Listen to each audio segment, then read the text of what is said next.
96 agresiones a periodistas se han registrado en lo que va del 2023. En el 2022, 4 fallecieron y uno sigue desaparecido.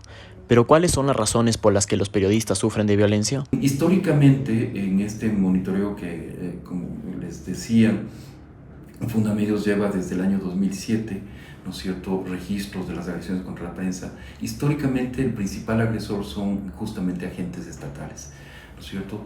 Y eso es muy grave porque finalmente el Estado es el que debería dar seguridad a los periodistas y lo que vemos es que muchas veces los funcionarios públicos, las autoridades de gobierno o de otras ramas del poder, ¿no es cierto?, del Estado, se convierten en agresores o persecutores de periodistas o también amenazan y agreden periodistas, ¿no?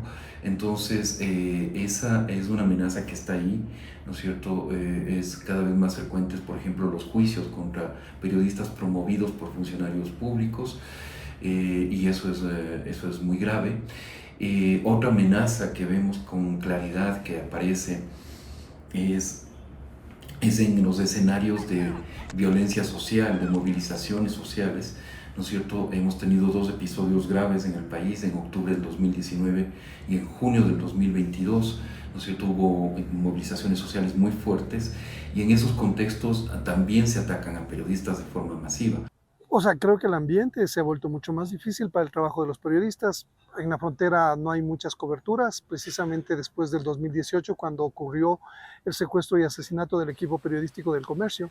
Entonces ese es un momento de quiebre. Desde ahí, básicamente, las coberturas en la frontera han bajado sustancialmente.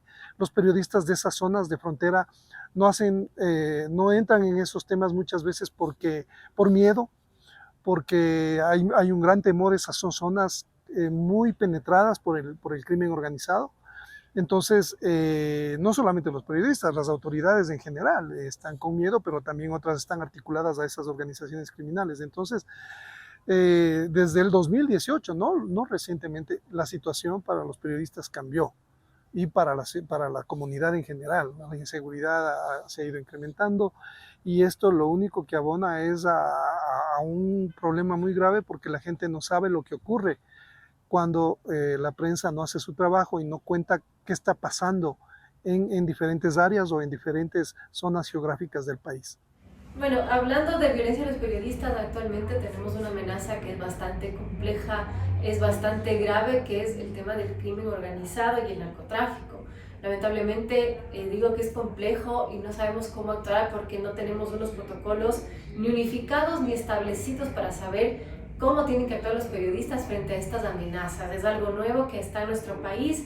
Antes no habíamos vivido este tipo de amenazas, entonces en este momento se están dando reuniones con otras organizaciones, con otros periodistas para ver cómo podemos crear protocolos primero para que puedan protegerse los periodistas, protegernos todos y saber cómo actuar en caso de amenazas. Actualmente tenemos 2 periodistas que están fuera del país. Una periodista es Karen Noroña de GK y otro periodista de quien se reserva su identidad por temas de seguridad, pero sabemos que es un periodista que hacía cobertura en Durán, una de las zonas más calientes, más graves para el tema del narcotráfico, donde ha habido muertes, asesinatos y donde están las bandas disputándose temas de territorio por temas de droga. Entonces se ha sido complejo porque actualmente tenemos esta amenaza que además es una amenaza directa contra la vida, contra la integridad y seguridad de los periodistas y de sus familias.